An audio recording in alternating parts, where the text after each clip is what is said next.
Balayya Babu దబిడి Dibidi song. Balayya Babu దబిడి Dibidi వచ్చినట్లుందండి. ఓర్మాస్ Daaku Maharaj మొత్తానికి పండగ అంతా ఎట్లాగే వెళుతున్నట్టుంది.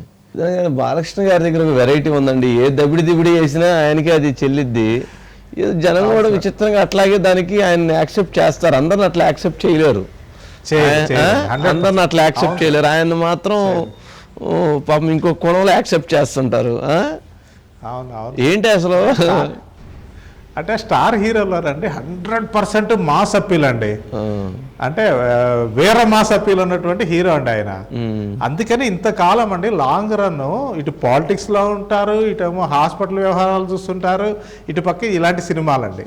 ఈ విశేషం ఏంటంటే ఈ డైరెక్టర్ బాబీ అండి అంతకుముందు జైలు అవకాశం అని జూనియర్ ఎన్టీఆర్తో సినిమా తీశారండి. తర్వాత వాల్తేరు వేరే అని చిరంజీవితో సినిమా తీశారండి. ఇప్పుడు ఫస్ట్ టైం బాలకృష్ణతో ఆయన సినిమా తీస్తున్నప్పుడు ఇక ఆయనకి ఏంటంటే ఒక రకంగా పూర్వకాలండి.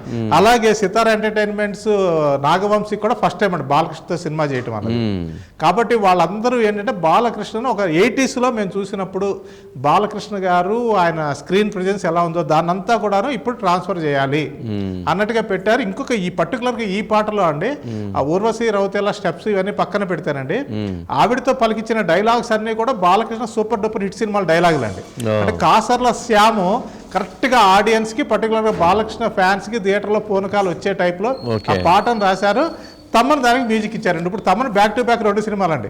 10వ తారీఖేమో రామ్ చరణ్ సినిమా, ఇప్పుడు 12వ తారీఖు డాకు మహారాజ్ అండి. కాబట్టి ఫ్యాన్స్ అందరూ కూడా ఏగర్లీ వెయిట్ అయ్యేలాగా ఈ పాట ఇంకాస్త ఎక్కువ ఆసక్తి కలిగించేలాగా చేసిందండి.